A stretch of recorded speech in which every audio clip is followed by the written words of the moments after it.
Já gravando, senhor presidente. Bom dia, estamos iniciando a sessão da 5ª Câmara Julgadora do dia 29 de fevereiro. Meu nome é Marco Teixeira, eu cumprimento os juízes titulares presentes, doutor Luiz, doutora Sulamita, também cumprimento a doutora Flávia, que está substituindo hoje o doutor Ramon. Agradeço a gentileza da doutora Flávia pela disponibilidade da substituição. Cumprimento a representante fiscal, doutora Aline. Cumprimento o Jailson, nosso apoio na sessão. E cumprimento também o patrono, o doutor Sérgio, que está aqui presente. E podemos, então, iniciar com o primeiro processo do AIN 5011-544 da Votorantim Cimentos. O relator é o doutor Luiz e o patrono está presente, que é o doutor Sérgio. Bom dia, doutor Sérgio. Bom dia a todos. O senhor dispensa a leitura do relatório? Dispenso. Então, eu peço, por gentileza, ao relator, doutor Luiz, falar sobre a acusação.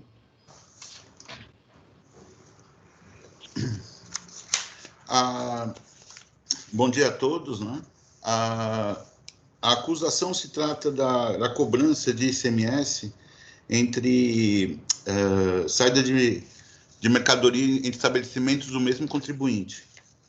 Esse é o resumo da acusação. Obrigado, doutor Luiz. Doutor Sérgio, seja bem-vindo. O senhor tem 15 minutos.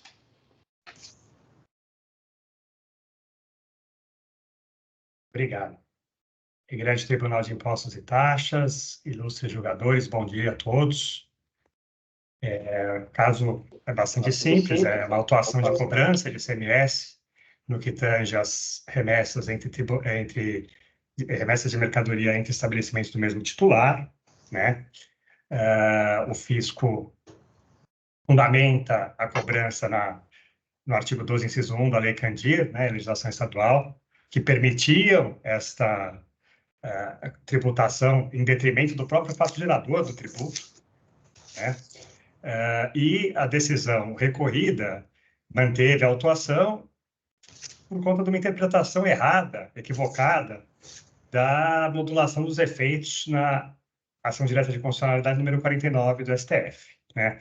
Num primeiro momento, cabe destacar que é assente a inexistência de fato gerador de ICMS entre remessas de estabelecimento do mesmo contribuinte pelo simples motivo de que, para haver a incidência do ICMS, deve necessariamente haver a transferência de titularidade, circulação jurídica da mercadoria, o que não é possível ocorrer quando os estabelecimentos são da mesma pessoa.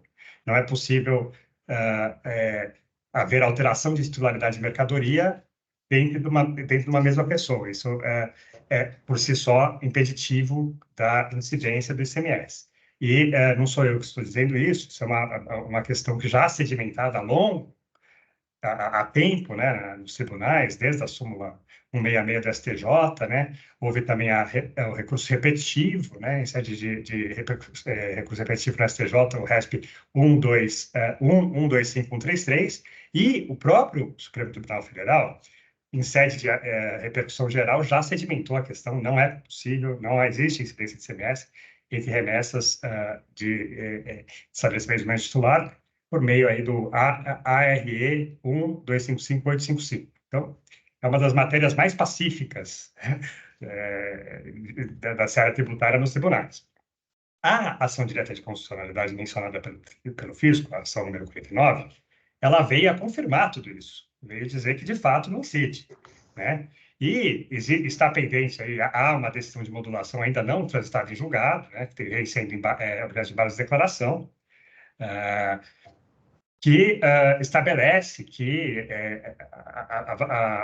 a vigência da decisão a partir de 2024, né, mas essa ação direta de constitucionalidade tem como pano de fundo o creditamento. Não, em nenhum momento ela legitimou cobrança dos pretéritos. Isso não aconteceu. Isso é uma visão distorcida do fisco. Ele nem faria isso, né? A modulação ela tem como pressuposto a segurança jurídica, né?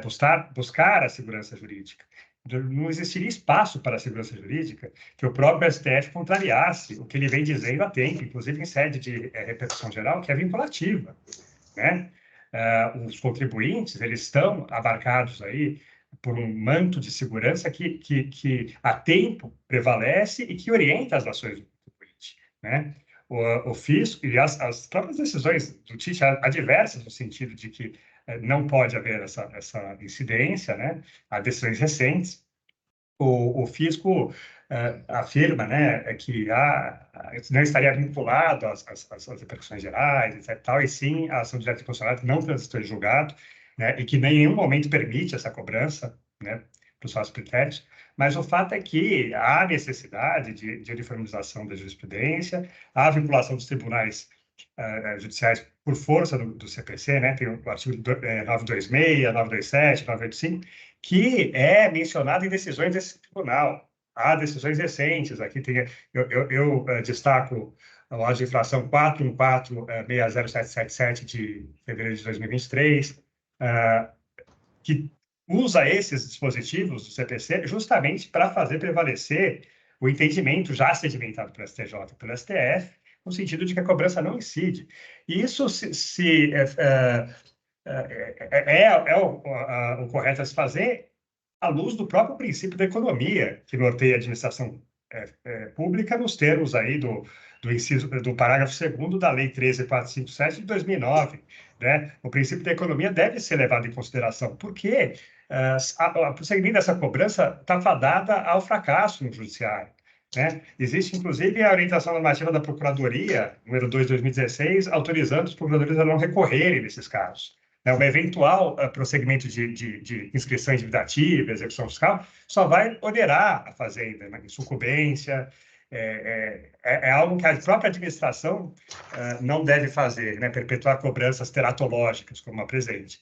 Então, por todo o exposto, requer-se a razoabilidade de se afastar uma cobrança que já está afastada há muito tempo e que não tem a mínima chance de prosseguir e gerar divisas ao erário no futuro. São essas as considerações que eu peço a procedência, o provimento do recurso para reformar a decisão ora atacada. Eu agradeço a todos pela atenção. Obrigado. Eu agradeço aí os esclarecimentos do doutor Sérgio e passo a palavra ao relator, doutor Luiz. Ok, vamos ao voto, né?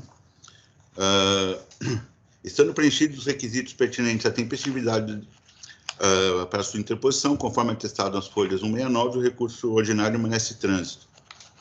No tocante ao mérito, a recorrente alega em síntese a inexistência de ocorrência de hipótese de incidência do ICMS em relação às mencionadas transferências de mercadoria refletidas em notas fiscais relacionadas de folhas 6 a 10, por se referir à mera transferência física de mercadoria entre estabelecimentos do mesmo contribuinte, não havendo, portanto, mudança de titularidade, cuja ocorrência seria necessária para configurar a circulação para fins de incidência do ICMS.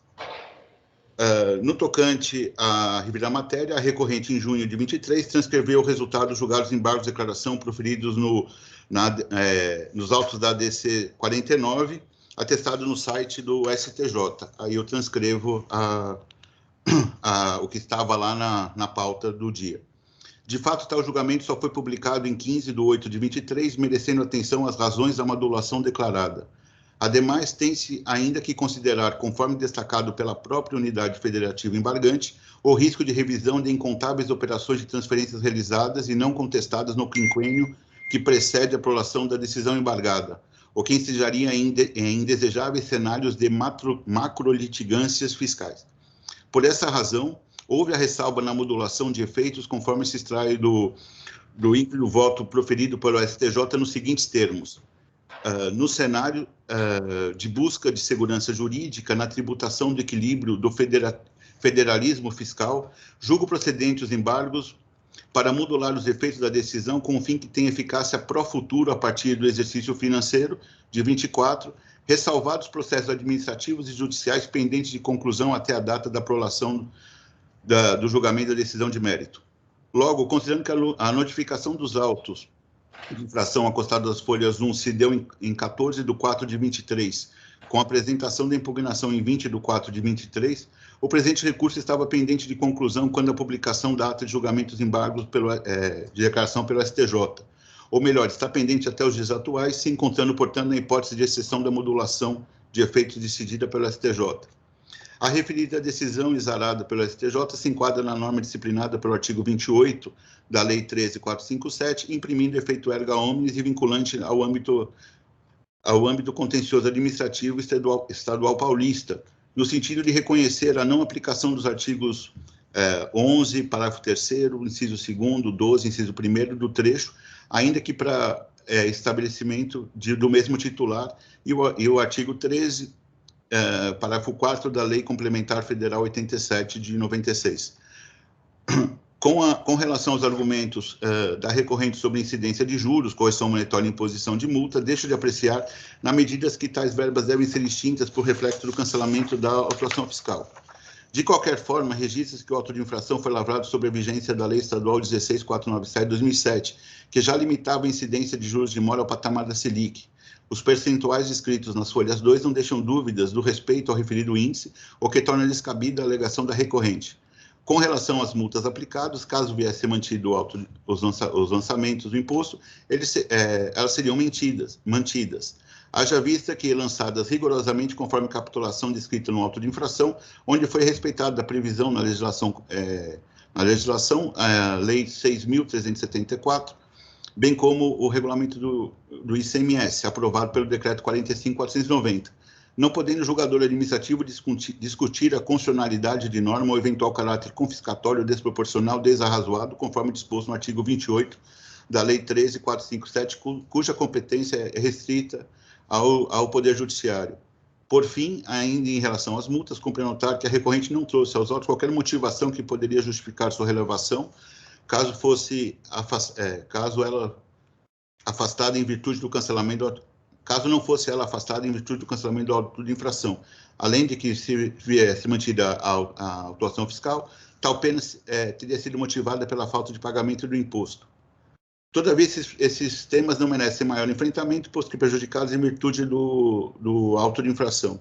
Diante do exposto, conheço o recurso ordinário e dou integral provimento com a finalidade de cancelar integralmente a autuação fiscal, na forma e efeitos em que decididos pelo STF, quando do julgamento da ADC 49.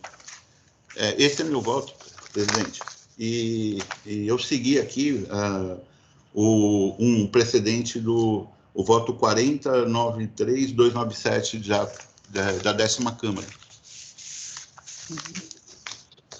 Obrigado, doutor Luiz. Eu pediria a gentileza que o senhor registrasse o voto. O senhor já fez isso? Esse voto já. Aqui não aparece o registro, porque, por exemplo, eu mesmo pedi preferência e eu não conseguindo fazer a preferência.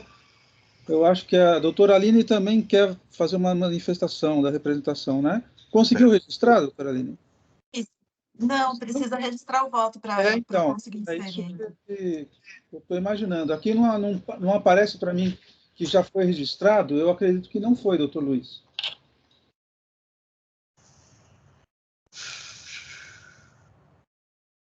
Iniciado o debate. Aqui está escrito, aguardando o registro do voto do relator.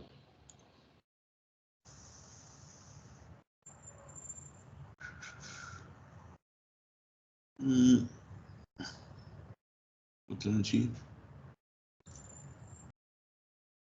eu fazer o processo.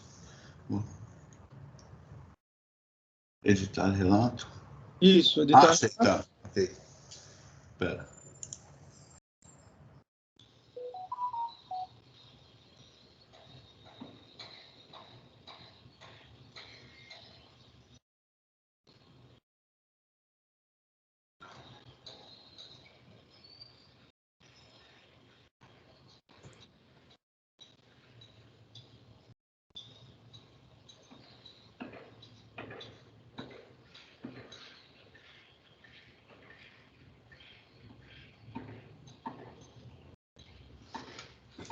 Perfeito.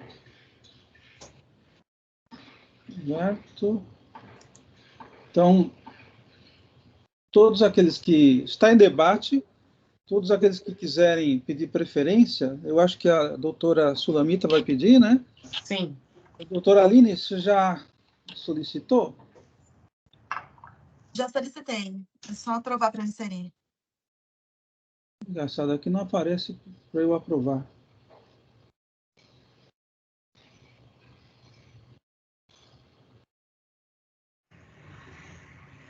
Eu já pedi aqui, tá? Preferência. Solicitada. Aqui está a da Aline.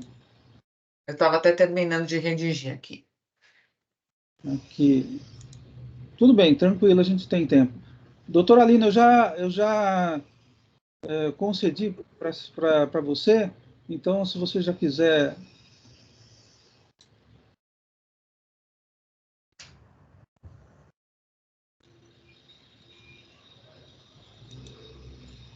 Já está registrado. Tá.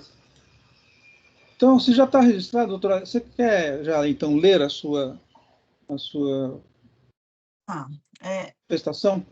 A representação fiscal pede vênia para se manifestar nesse processo.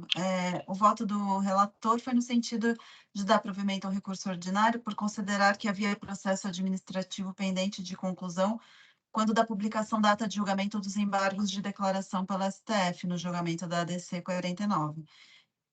Em que pese os bem delineados fundamentos, a representação fiscal ousa divergir desse entendimento. A DC 49 foi protocolada em 4/9/2017, com julgamento de mérito publicado em 4/5/2021, e julgamento dos embargos de declaração em 19/4/2023, publicado em 15/8/2023. Em 22/8/2023, foram postos novos embargos, os quais não foram conhecidos. Em 30/11, novamente outros embargos, os quais também foram rejeitados, com a ata de julgamento publicada em 27/2/2024. Ainda não há certidão de trânsito em julgado da ação. Eu cito trecho do julgamento de mérito, né, da ADC, e do embargo de declaração publicada em 15/8. Assim, o STF tem o entendimento de que a ação teria efeitos para o futuro a partir do exercício financeiro de 2024, ressaltados os processos administrativos e judiciais pendentes de conclusão até a data da publicação da ata de julgamento da decisão de mérito, que é a divergência e não da decisão dos embargos. Então, a lavratura do auto ocorreu em 3/4/2023, com a apresentação da defesa, quando se iniciou o processo administrativo, em 20/4/2023. Então, a publicação da decisão de mérito da DC 49 ocorreu em 4/5/2021, portanto, em data anterior ao início do curso do processo administrativo em questão. Assim, os efeitos da DC 49 não alcançam o presente lançamento. Diante do imposto, propugnamos pela manutenção da autuação, de acordo com as razões expostas nas contrarrazões ao recurso ordinário e considerações da manifestação. Agradeço a doutora Aline.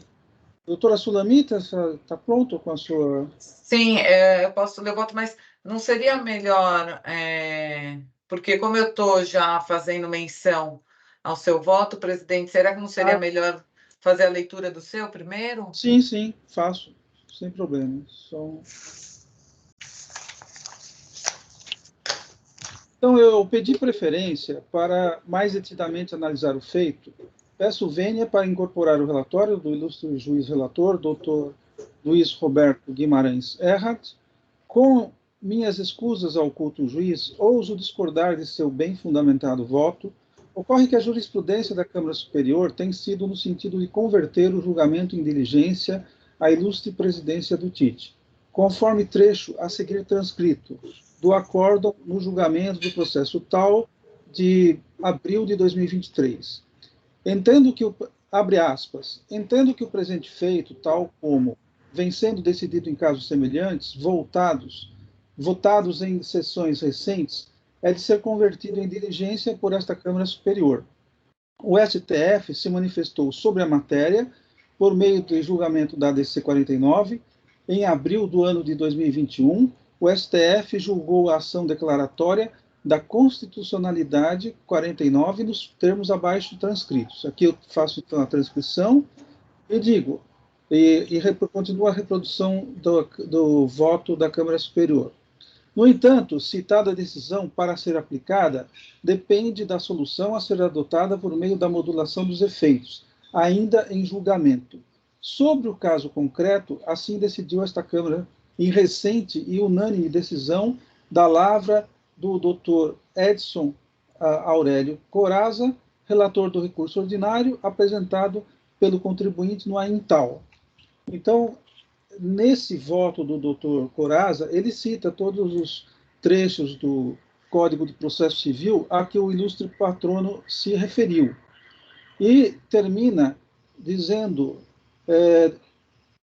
nossa realidade se subsume perfeitamente ao disposto no artigo 313 do Código de Processo Civil, artigo 1313, suspende-se o processo quando a sentença de mérito depender de julgamento de outra causa ou da declaração de existência ou de inexistência de relação jurídica que constitua o objeto principal de outro processo pendente. Assim, embora não encontre previsão legal na legislação estadual que rege o processo administrativo tributário, entendo que, neste caso, a norma do processo civil se aplica aqui de forma subsidiária e obrigatória. Fecho aspas. E aí vem, então, termina a decisão da Câmara Superior, que, diante do exposto, na esteira do entendimento já adotado por esta Câmara, com o objetivo de suspender o julgamento do presente processo, voto no sentido de converter o presente em diligência para a douta presidência até a conclusão do debate na ADC 49, sobrestando assim o julgamento do recurso especial fazendário, bem como do recurso especial do contribuinte. E aí eu concluo que, por todo exposto, eu converto o julgamento em diligência para a douta presidência do TIT até a conclusão do debate na ADC 49, sobrestando assim o julgamento do recurso ordinário. É o voto que, respeitosamente, apresento a meus pares. Então, eu queria só justificar, o douto patrono disse que já existem decisões do TIT em sentido contrário, mas eu digo que na Câmara Superior não tem nenhuma decisão nesse sentido. Pelo contrário, já tivemos decisões no sentido de manter as autuações. No entanto, depois, ao longo de muitos debates, decidiu-se por uma suspensão do processo, que inclusive não tem previsão, mas optou-se por esse procedimento de diligência da outra presidência. Inclusive, este ano já teve um processo nessas mesmas discussões e não teve decisão diferente do que a gente está falando. Então, por enquanto, eu prefiro ser mais conservador e aguardar o resultado da diligência de vários processos que estão com a presidência. Então, com a devida vênia, eu vou votar dessa forma. E agora a doutora Sulamita também tem uma preferência, né? Isso. Como a gente debateu antes, né? Uhum. Então, eu vou fazer a minha preferência só para deixar consignado alguns pontos aqui divergentes. Eu fiz até uma emenda que depois vai ficar disponível, mas... Bom, trata-se de recurso ordinário deposto contra a decisão da DTJ, que manteve integralmente a IN. Assim, adoto o relatório muito bem elaborado do douto relator, a quem rendo minhas homenagens, para corroborar com seu ilustre voto no que tange a impossibilidade de exigência de ICMS nas operações de transferência entre estabelecimentos da mesma empresa, em observância à jurisprudência nacional e à atual legislação vigente. Não obstante, diante do ilustre voto de preferência do douto presidente desta sessão, bem como do parecer muito bem claro e objetivo da ilustre representação fiscal, a quem nesta oportunidade rendo todas as minhas homenagens, ouso em divergir para trazer aqui meu entendimento sobre a matéria, que vai um pouco além do quanto discorrido pelo ilustre relator. Da análise dos autos, vislumbra-se estar em discussão operações de transferência de mercadorias entre estabelecimentos do mesmo titular, operação esta abarcada pelo julgamento da ADC 49, que confirmou a jurisprudência de décadas sobre o tema. Sobre a matéria em tela, deixo consignado nesta oportunidade que no último dia 27 de 2 de 2024, houve a publicação dos segundos embargos de declaração, do julgamento dos segundos embargos de declaração na ADC 49, que possivelmente estancará a discussão judicial sobre o tema. E o que se coloca aqui em dúvida seria a interpretação sobre a modulação dos efeitos da decisão de mérito ali proferida. Ainda que os embargos de declaração acima mencionados não tenham sido conhecidos, Com a devida vênia aos que pensam de maneira diversa, entendo aqui haver um equívoco interpretativo sobre a modulação do tema e que, de fato, não há incidência do imposto nessas transferências em atenção à jurisprudência vigente e corroborada por meio do julgamento da ADC 49. Isso porque a questão principal, como se sabe, já encontra pacificada há décadas. O ICMS não deve incidir sobre a simples movimentação física de bens. As primeiras decisões do STF sobre o tema datam da década de 1970.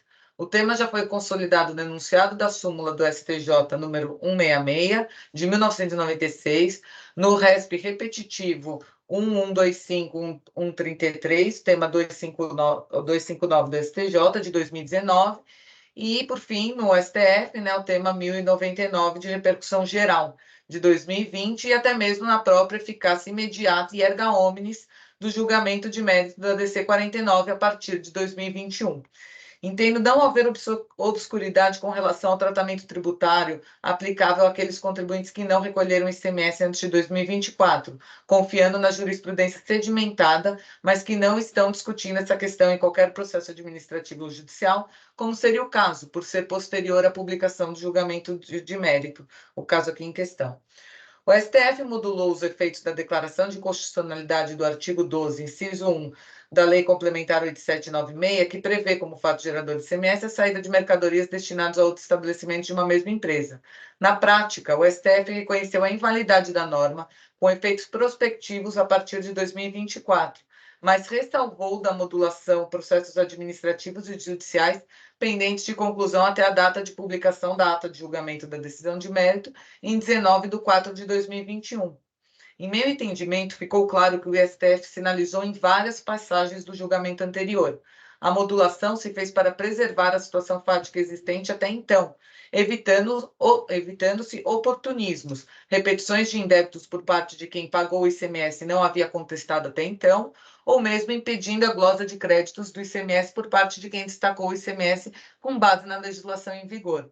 Entendo assim que, de forma alguma, se pode interpretar a decisão do STF como uma autorização para cobranças retroativas, ou a manutenção delas, no caso, inclusive com multa e juros, de quem simplesmente deixou de destacar o imposto amparado pela jurisprudência absolutamente consolidada, com base em ao menos 3 precedentes vinculantes, que já citei, né?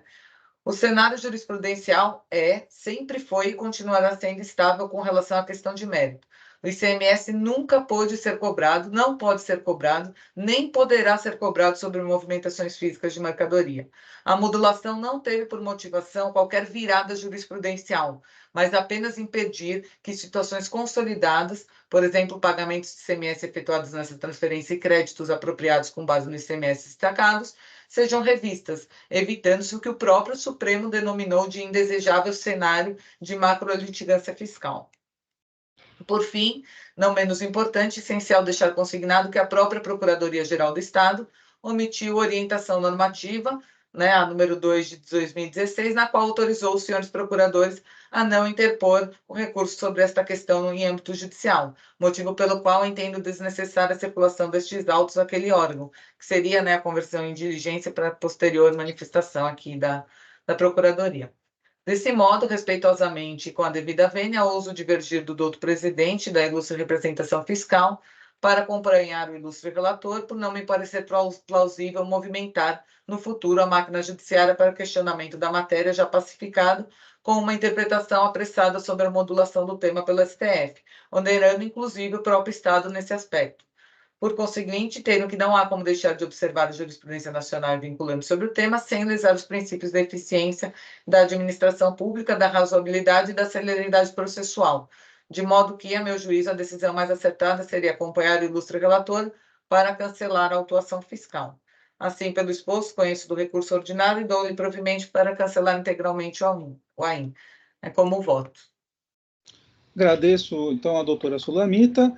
O processo ainda está em discussão. Existe mais alguma manifestação que queiram ser feitas? Doutora Flávia? Sim. Eu já votei em uma outra sessão em um processo semelhante, então eu vou novamente seguir o mesmo raciocínio e com todo respeito à decisão da Câmara Superior que vinha encaminhando para a diligência, eu vou acompanhar o relator, porque acredito que é uma situação que já está pacificada, já foi decidida pelo STF, e agora, nesse momento, já houve a publicação da modulação dos efeitos, então acredito que não há mais como discutir. Então, só para deixar consignada a minha opinião, eu já votei assim anteriormente em outro processo, vou seguir mesmo entendimento. Perfeito. Então, agradeço a doutora Flávia. E aqui, então, eu vou colocar aqui processo em votação. Deixa eu ver aqui. Resistir, tal. Eu só estou registrando aqui a minha preferência, presidente. Ah, tá. Por isso que eu estava falando que não consigo colocar em votação. Registrei. Uhum. Perfeito. Deixa eu ver. Fase de debates. Gravar. Encerrando debates.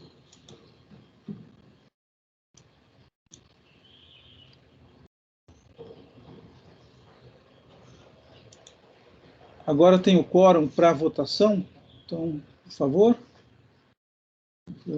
É só a doutora Flávia. Isso.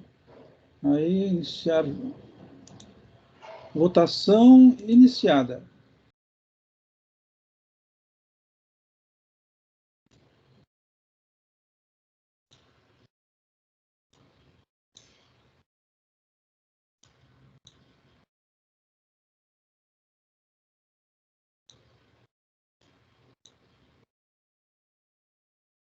Dois votos, um voto.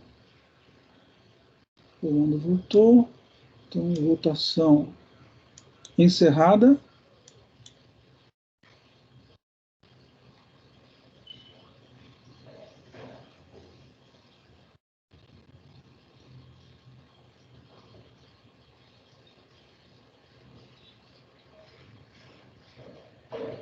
Os votos.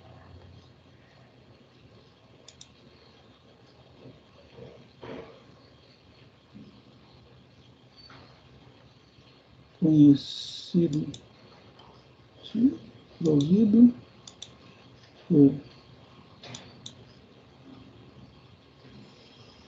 Então, aqui, recurso ordinário, conhecido, o julgamento provido.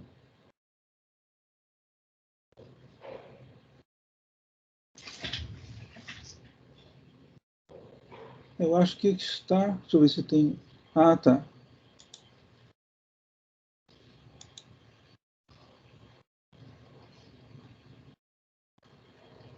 Então, o recurso ordinário foi conhecido e totalmente provido. O voto vencedor foi do relator, doutor Luiz Roberto Guimarães Erhardt. Então, essa é a votação. Doutor Sérgio, então, o resultado está anunciado. O senhor fique à vontade se quiser permanecer na sessão. Se quiser se retirar, muito obrigado pela presença. Eu que agradeço. Tenham todos um bom dia e um excelente julgamento. Excelente sessão, tá bom? Tá bom.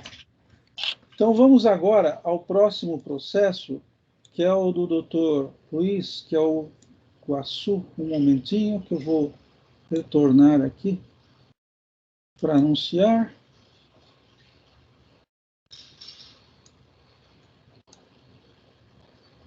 Então, em julgamento é o AIN 5011552, do Produtos Químicos Guaçu. Doutor Luiz é o relator. Não há sustentação oral. Doutor Luiz, por gentileza, se o senhor puder já registrar o seu voto.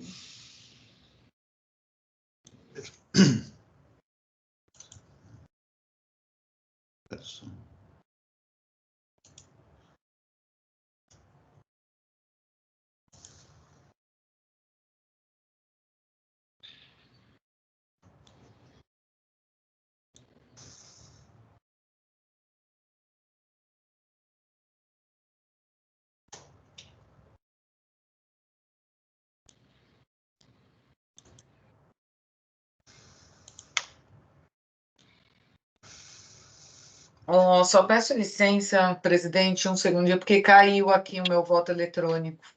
Tudo bem. Tem tempo, ainda tem a...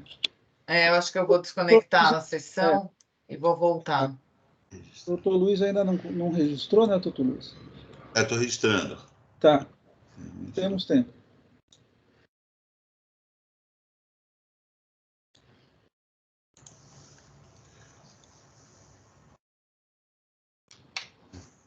Só que eu preciso editar para colocar o voto lá, né?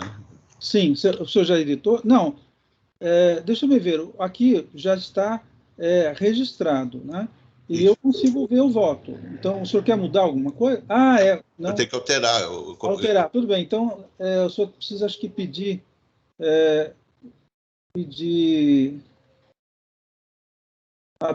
para habilitar. Habilitação. Ó, eu vou habilitar a edição do voto do relator. Apareceu aí? Apareceu. Isso. Então, o senhor pode editar o voto.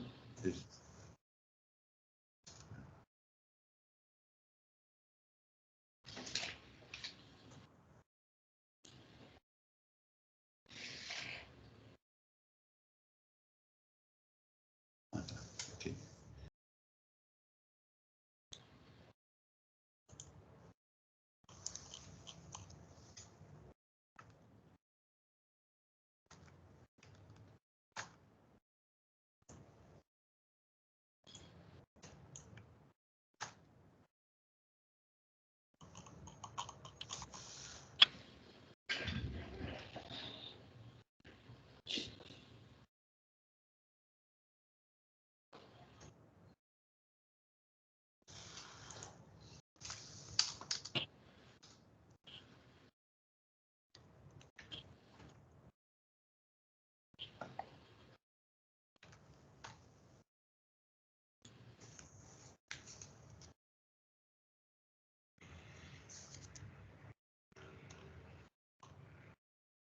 Presidente, acho que eu vou ter que reiniciar aqui o computador, porque eu já abri outra tela também, outro navegador e não foi. Estou derrubada. Eu acho que só reiniciando mesmo no meu computador. Quem entra com outro IP, tá? Tá bom. Eu já volto, mas é rápido, Tudo bem. tá bom?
Três, dois.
Presidente, a alteração já aparece?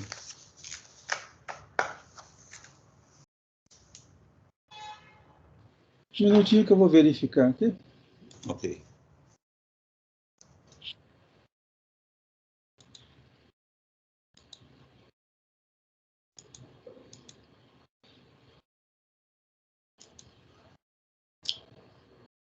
Sim.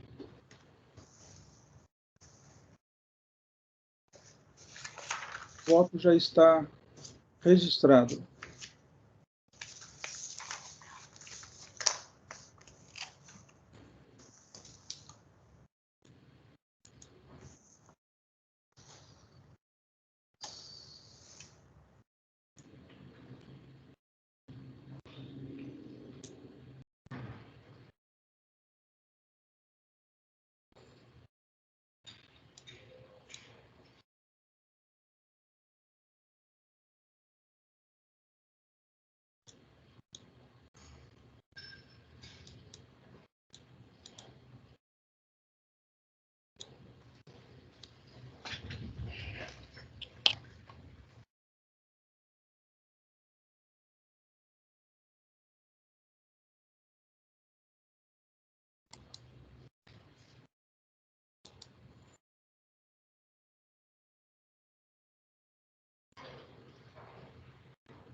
Oi, desculpem, já deu certo. Bem-vinda de volta. Está conseguindo se logar no... Sim, agora acho Está que foi. registrado? Tá só terminando de conectar, mas acho que foi. Perfeito.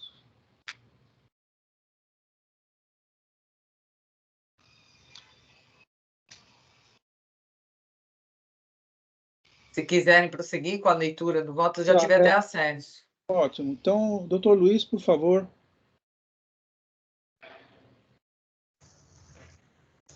Presidente, temos que fazer a leitura do relatório ou pode ir para o voto? Pode ir para o voto. Direto. Estando preenchidos os requisitos pertinentes e sendo tempestiva a sua interposição, conforme atestado às folhas 2025, o recurso ordinário merece trânsito. Antes de adentrar no mérito, não se verifica qualquer nulidade na constituição do crédito tributário. Eu até vou fazer um parênteses, presidente, porque no recurso dele nem há essa alegação na primeira instância, tá? Mas a DTJ ela se estende bastante na questão da validade, então eu apenas vou confirmar que não há legalidades no lançamento, tá? Então, antes de adentrar no mérito, não se verifica qualquer nulidade na constituição do crédito tributário, uma vez que seguido rigorosamente as previsões disciplinadas no CTN, Lei 6.374 e Regulamento do ICMS, tendo sido oportunizada a recorrente o livre exercício do contraditório e ampla defesa, com possibilidade de apresentação de provas, inclusive antes da lavatura do auto de infração. Logo, pode-se facilmente extrair do auto de infração a matéria tributada, inclusive no que se refere à valoração quantitativa e qualitativa da situação fática que determinou a acusação e a incidência tributária, com informações precisas, minuciosas, suficientes para compreender a natureza da circunstância motivadora de cada uma das infrações que foram imputadas, com indicação dos dispositivos capitulados pela fiscalização, como violados pela recorrente, os quais guardam total nexo e coerência com a acusação. Assim, não havendo nulidades, se passa a julgar o mérito com relação à acusação contida no item 1.1 do auto de infração. De plano, extrai-se da impugnação a descrição da operação de circulação de mercadorias integrantes do auto de infração, tomando-se por empréstimo as palavras da recorrente, a saber, com todo respeito à declaração do auditor fiscal, se relata exatamente a previsão contida no artigo 129, parágrafo 2º do regulamento de ICMS, em que a impugnante efetuou vendas a seu cliente originário com a previsão de entrega, venda e ordem para adquirentes do mesmo, concluindo com as entregas foram efetuadas no mesmo território de São Paulo ou destinadas a Minas Gerais, cujas entregas foram feitas através de notas fiscais sem o destaque do imposto de renda exatamente nos termos da previsão, nos termos previstos do mencionado artigo 129, parágrafo 2º do requerimento. Para maior entendimento, a recorrente empregou a alíquota praticada em operações interestaduais destinadas aos estados de Goiás, por se tratar, segundo seu entendimento, de operação triangular, na qual o vendedor remetente, localizado em território paulista, remete a mercadoria ao destinatário final, sediado em São Paulo ou Minas Gerais, em operação por conta e ordem comandada pelo adquirente original lotado em Goiás. Tudo conforme o diagrama de folhas 132, porque a fotografia... Como se observa, nenhuma operação mercantil integrante do auto de infração envolveu a movimentação efetiva de mercadoria entre o estado de São Paulo e Goiás, uma vez que a circulação física da mercadoria ocorreu ou dentro de São Paulo, portanto, sujeito à alíquota interna de 18%, ou entre os estados de São Paulo e Minas Gerais, onde deve incidir a alíquota interestadual de 12%. Esse fato sequer comporta contraprova, já vista que a própria recorrente afirma que as mercadorias ou saíram de São Paulo, ou quando saíram foram remetidas de São Paulo para Minas Gerais, porém jamais transitaram fisicamente para o estado de Goiás. Nessa toada, o próprio normativo trazido pela recorrente não deixa mais de interpretação se não vejamos o quanto disposto no artigo 52. Assim, para a aplicação da alíquota de 7%, há de ser efetivamente destinada à mercadoria ao Estado-membro ali relacionado, não podendo ser considerada circulação ficta ou meramente formal, plasmada apenas em documentos fiscais, para fins de incidência do ICMS, quanto à circulação fática se dá de forma diversa. E nem poderia ser diferente sob pena de ruptura do Pacto Federativo, na medida que toda operação estaria sendo realizada em solo paulista ou este em território mineiro, não podendo incidir para destinar a circulação de mercadoria para o Goiás, o que violaria a competência territorial dos sujeitos ativos da relação tributária. Por esta razão, que a alíquota estadual de 7% deve ser aplicada somente quando a entrega física da mercadoria for realizada no destinatário situado no estado da região Norte, Nordeste, Centro-Oeste e Espírito Santo. Apesar de a recorrente sustentar a prevalência da circulação jurídica de mercadorias em detrimento da circulação física efetiva, como forma de evitar a desqualificação do negócio jurídico de venda e compra interestadual, há de ser observado que não foi apresentado qualquer propósito negocial que justificasse tal circulação de operação acima descrita. Analisando os documentos de folhas 135 e seguintes, constata-se que as vendas da produção da recorrente são destinadas fisicamente à empresa Sulfagos Sulfatos de Goiás, escrita no CNPJ tal, localizada em Anápolis, Goiás. E na mesma data, envolvendo idêntico produto e quantidade, é emitida uma nota de simples remessa de mercadoria, onde tal produto passa a ser destinado para empresa sediada em território paulista ou mineiro. Se não vejamos, por exemplo, os documentos das folhas 141 e 42, onde ele vende onde ele vende determinada quantidade de mercadoria, as notas são sequenciais e feitas na mesma data.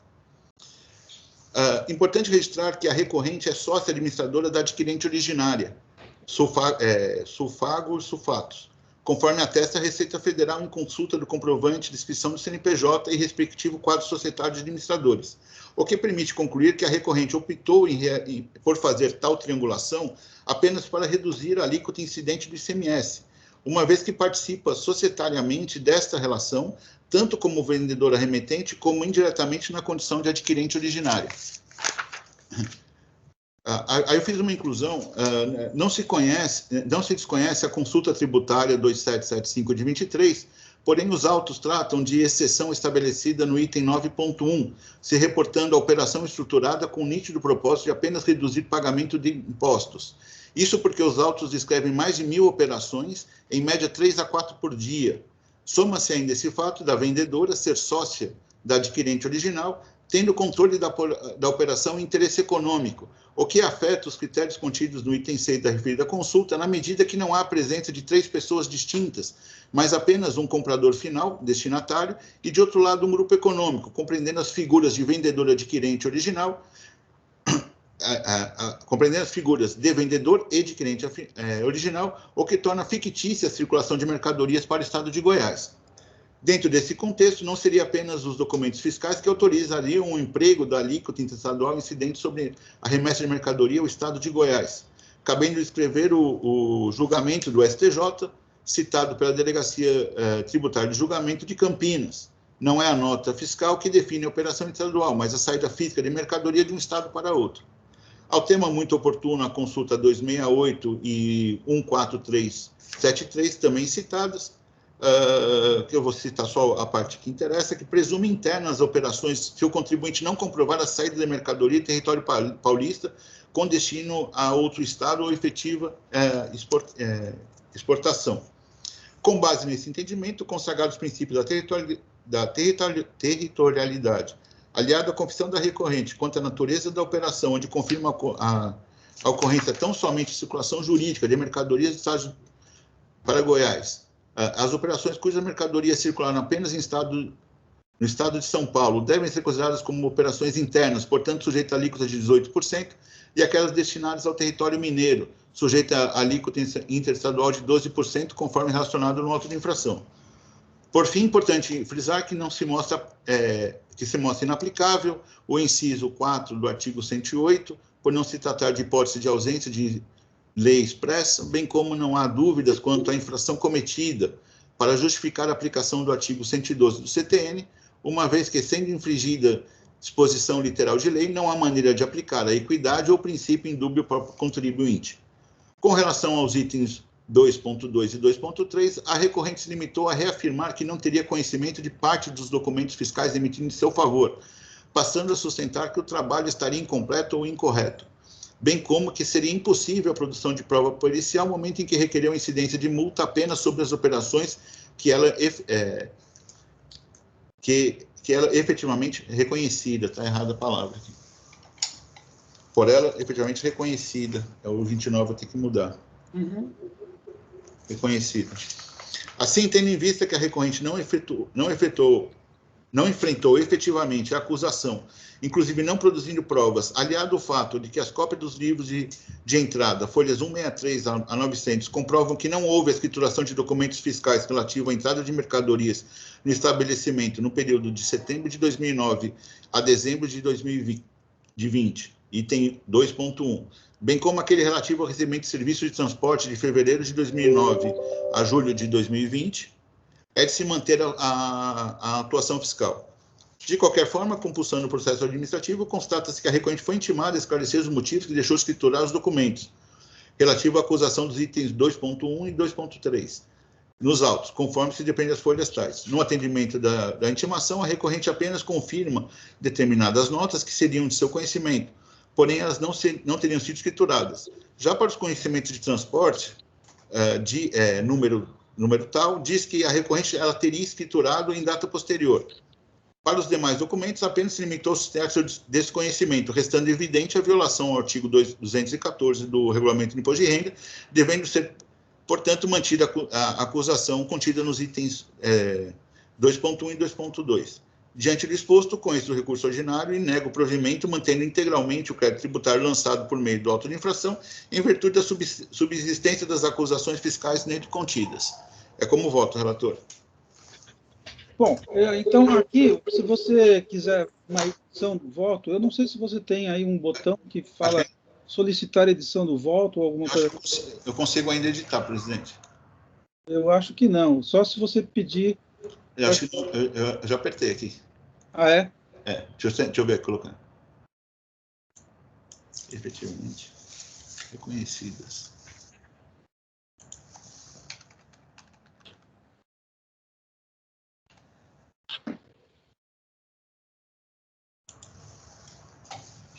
Pronto, alterei.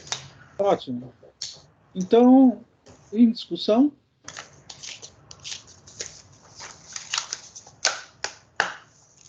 Bom, não havendo manifestação, eu vou, então, encerrar os debates. E aí, pedir para quórum. Encerrar debates. Ok.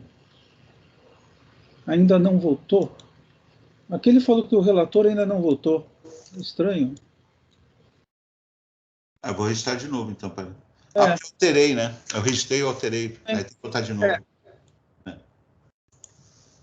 Aqui para mim está já registrado. Para mim também. Por isso que eu achei estranho. Mas aqui, deixa eu ver. Devolver. Habilitar edição. Agora que ele está me permitindo habilitar a edição. Eu acredito, Sulamita, se você clicar no voto, deve estar a versão anterior, certo? Que ele não. Item 39, né, doutor Luiz? Era o item Isso. 29. Item 29. É a última palavra, efetivamente reconhecida. Eu acho que está a versão... Tá por ela efetivamente reconhecidas. Bom, se já está, porque aqui tem a opção de habilitar edição, eu vou encerrar os debates, então. Se todo mundo está vendo já a última versão, porque depois que eu encerrar, aí já não tem mais... Sim. Ok? Então, vou encerrar os debates. Agora ele me permitiu. Então, agora eu vou aqui verificar quórum. Agora vocês podem, então... Ok.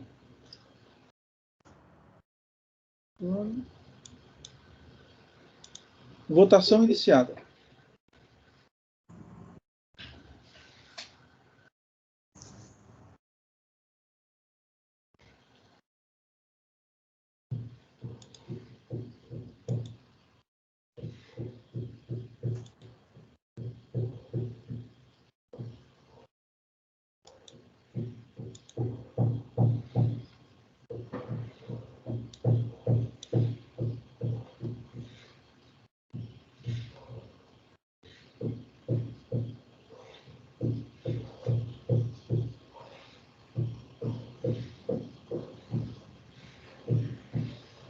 Presidente, no outro também não foi encerrado o julgamento, está só a votação finalizada em ambos. Acho que tem que encerrar o... agora esse encerrou, mas o da Votorantim ainda não está encerrado. Tá, então só vou anunciar que eu declaro, então, encerrada a votação do processo AIN 5011552, Produtos Químicos Guaçu. O voto do Dr. Luiz Roberto foi unânime, em que o recurso ordinário foi conhecido e desprovido. Então, aqui, vou verificar. Obrigado pelo aviso aí, votação finalizada. Deixa eu encerrar aqui do Votorantim. Eu já tinha mostrado encerrar julgamento. Ótimo. Agora deu certo. Isso, muito bom. Porque ele já tinha aparecido o voto vencedor, né? Então vamos agora para o último processo da pauta, que é o AIN 5011-755, da Sanches e Sanches Rodos de Alumínio. O patrono não está presente. Deixa eu ver aqui que iniciar debates. Só um minutinho. Gente. Situação oral. Ok. Antes.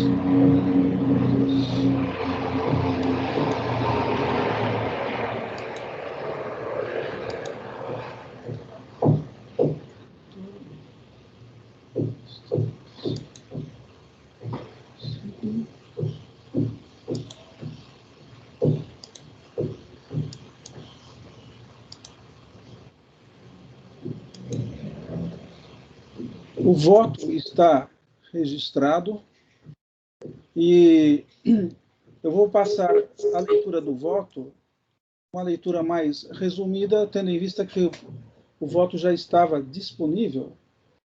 Então, eu começo pelo item 9, que o AIN trata da acusação de creditagem indevidamente do ICMS, conforme demonstrativo 1, as folhas 10, decorrente da escrituração de notas fiscais eletrônicas emitidas pela empresa CMSP, Comércio de Metais Limitada, relativamente às supostas entradas de mercadorias do estabelecimento e que não atendem às condições previstas no item 3 do parágrafo 1º do artigo 59 do RICMIS, as quais foram escrituradas conforme EFD do contribuinte às folhas tais. O emitente dos documentos fiscais teve a sua inscrição estadual declarada nula a partir da data de concessão devido à simulação de existência de estabelecimento. Ou no recurso ordinário, eu começo a leitura no item 10, onde eu rejeito a alegação do autuado em relação ao fato de que a inscrição estadual da empresa CMSP, ao tempo das transações comerciais, estaria ativa e em situação regular perante o fisco estadual, e justifico. Já está pacificado neste TIT o não acatamento da tese de que a decretação da inidoneidade somente deve produzir efeitos a partir da publicação. Trata-se, data vênia, de entendimento equivocado, pois a legitimidade da operação, nos termos da legislação, se condiciona à situação regular do emitente dos documentos, assim entendida, a do contribuinte que a data da operação esteja inscrito na repartição fiscal competente e se encontre em atividade no local indicado, o que, como se retira dos elementos que alicerçam o trabalho fiscal, não ocorreu.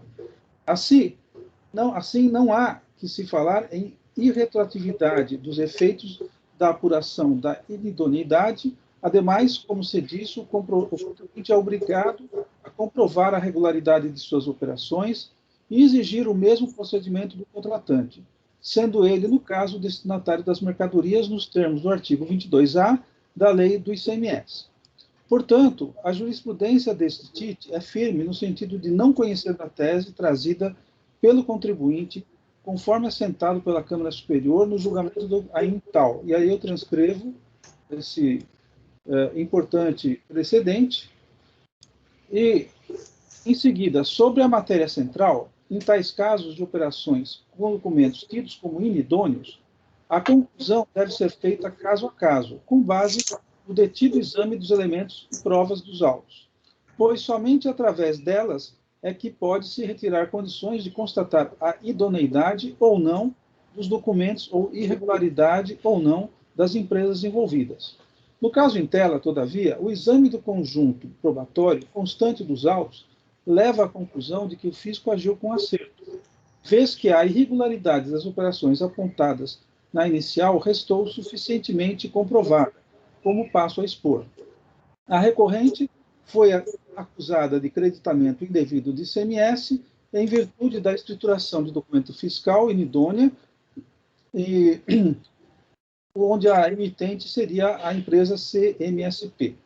A inidoneidade está comprovada pelo processo de nulidade de inscrição estadual, diante da cópia do livro de registro de entradas, folhas tais, documentos apresentados pelo autuado em resposta às notificações do fisco, GIAs, cópia das provas, das notas fiscais, comprovantes, cópia das provas diário, cópia das provas razão, bem como os documentos relativos ao PCN, do suposto fornecedor.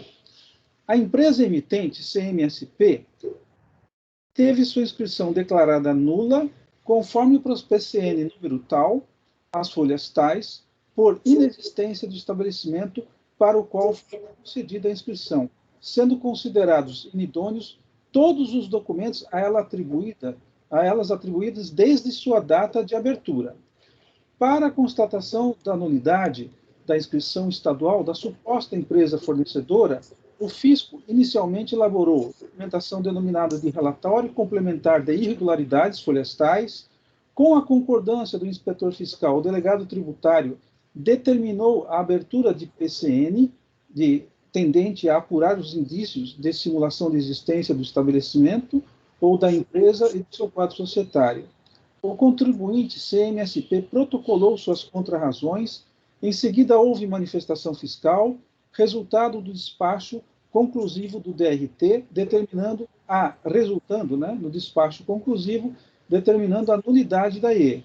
Contra essa decisão, houve interposição de recurso administrativo por parte do contribuinte, as folhas tais, e na data de 4 de outubro de 2022, prolatou-se o despacho, mantendo-se a nulidade da IE, cujos pontos principais são a seguir transcritos. Então, aqui eu transcrevo todos os argumentos que motivaram a declaração da nulidade. Eu vou poupá-los da leitura, tendo em vista que o voto já estava disponível.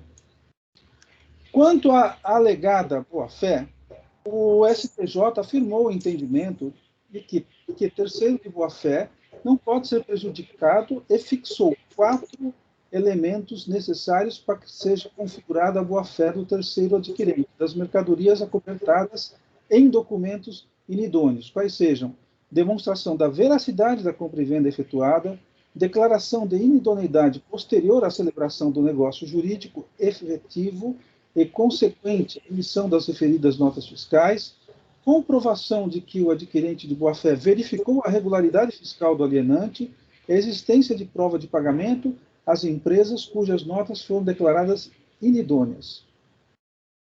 Não há que se falar em ofensa a princípios constitucionais, especialmente o princípio da não cumulatividade, eis que não há, no caso, imposto anteriormente cobrado, como previsto no texto legal, que pudesse ensejar o pretendido direito ao crédito, pois, se aquela empresa não existia no endereço indicado, as mercadorias, se realmente saíram de algum lugar, certamente não foi do endereço constante dos tais documentos fiscais. Comprovada, portanto, a inexistência daquele estabelecimento, através de processo administrativo, concluindo-se que são inidôneos todos os documentos fiscais a elas atribuídas, na forma ditada pela legislação de regência. Desta feita, embora a autuada alegue boa-fé, resta demonstrado que não adotou as cautelas necessárias para certificar-se de que a suposta remetente estivesse em atividade no endereço para o qual foi concedida a inscrição estadual, conforme trecho do relato circunstancial de folhas tais. Então, aqui transcrevo também trecho do relato e vou poupá-los da leitura. Conforme documentos juntados às folhas tais, há pedidos de compras com o logo da empresa paranaense, há pagamentos folhas tais referentes a notas fiscais, números tais, que constam como beneficiária a empresa Souza e Gibin Construções Limitada. Os pagamentos efetuados a terceiros, estranhos à relação comercial, não podem ser aceitos como prova de boa-fé. Esse também foi o entendimento da Câmara Superior no julgamento do processo tal, o qual eu transcrevo aqui e vou poupá-los da leitura. Ainda que se considerassem os pagamentos realizados, os mesmos não são suficientes para a comprovação da boa-fé. É necessária a demonstração da compra e venda realizada. Consta das contrarrazões da DRF, as folhas tais, a alegação de que o transporte teria sido por conta do destinatário. Constato que isso ocorreu, por exemplo, notas fiscais tais e tais. E digo que a jurisprudência do TIT é firme no sentido de que, quando se tratar de inidoneidade por simulação de existência de estabelecimento ou por inexistência de estabelecimento, e o transporte for realizado pela empresa autuada, adquirente, não há como aceitar a alegação de boa-fé, uma vez que a autuada teria ou deveria ter conhecimento da irregularidade do emitente das notas fiscais, conforme se constata no julgamento do processo tal. E aí faço a transcrição do processo e vou poupar a leitura. Não verifico nas notas fiscais o preenchimento dos dados do transporte. Considero que esse preenchimento na nota fiscal idônea é um elemento de prova importante, a ser avaliado na comprovação da boa-fé, uma vez que são esses dados que permitem verificar a efetiva ocorrência do transporte e, por consequência, a efetiva ocorrência das operações. A identificação do veículo transportador na nota fiscal é expressamente exigida pela legislação, conforme artigo 127, inciso 6º, respectivas alíneas, especialmente a C, e parágrafos 14 e 16º do regulamento do ICMS. Na ausência desses dados, a documentação é considerada irregular e o tratamento não pode ser aceito. Esse também foi o entendimento da Câmara Superior no julgamento do processo tal, conforme trecho a seguir transcrito, que vou poupá-lo da leitura. Rejeito a alegação de que a aplicação dos juros de mora para atualização da multa seria indevida, porque a questão já está pacificada no TIT pela edição da súmula 13 de 2018, e aqui faço a transcrição da súmula. Rejeito também a alegação de que houve erro no cálculo da multa, a questão já foi devidamente equacionada pela decisão de primeira instância administrativa, conforme trecho a seguir transcrito. E aqui também vou poupá-los da leitura. Finalmente, deve também ser rejeitado a alegação de que a multa aplicada teria caráter confiscatório e desproporcional, e por esse motivo deveria ser cancelada. A multa aplicada está em conformidade com a legislação vigente e guarda a proporcionalidade com os danos causados ao Estado pelo descumprimento da obrigação tributária. No âmbito deste TIT, não é possível a discussão sobre a constitucionalidade de lei em abstrato, conforme dispõe o artigo 28 da Lei do Contencioso Administrativo Paulista. Registra-se que o presente artigo foi lavrado sob a égide da Lei 16.497, que limita os juros de mora ao patamar da Selic. Então, por todo exposto, eu conheço o recurso ordinário interposto pelo contribuinte e nego-lhe provimento para manter a decisão recorrida, voto que respeitosamente apresento a meus pares.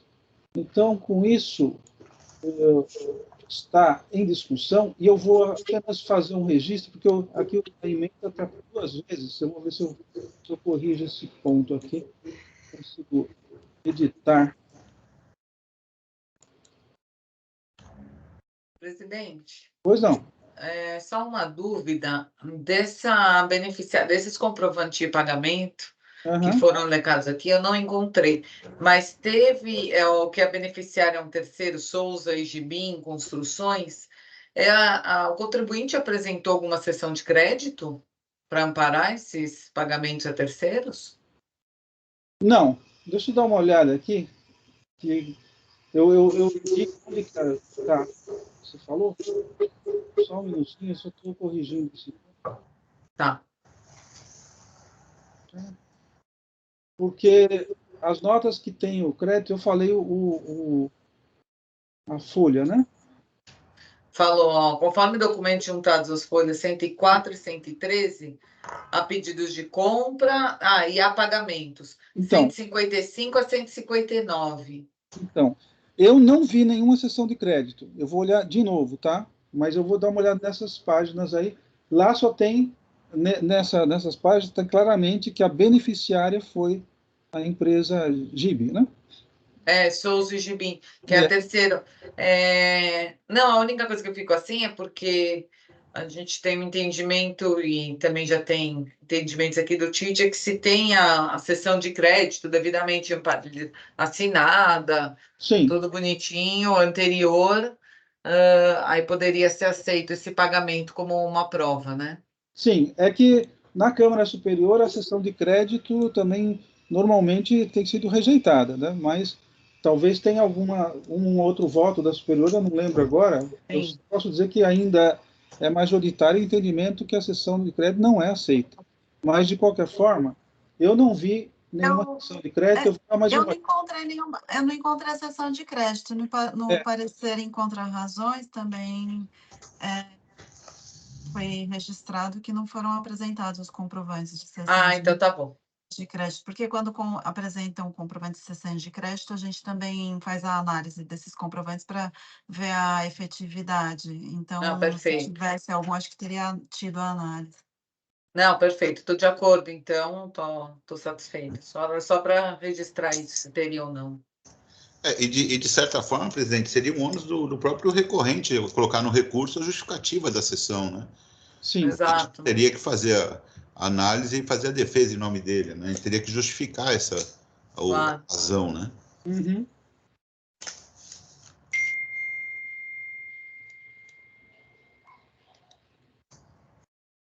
Deixa eu ver aqui. Então, agora está certo a ementa, está uma vez só.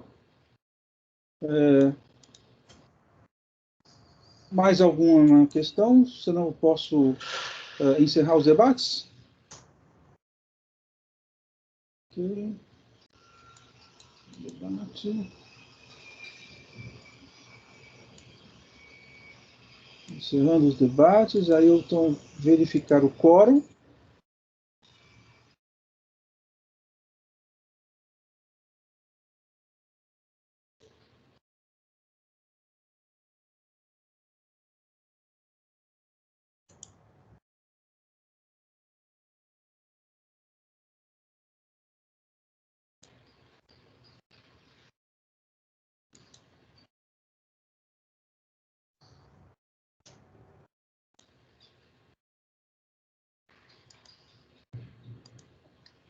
Votação iniciada.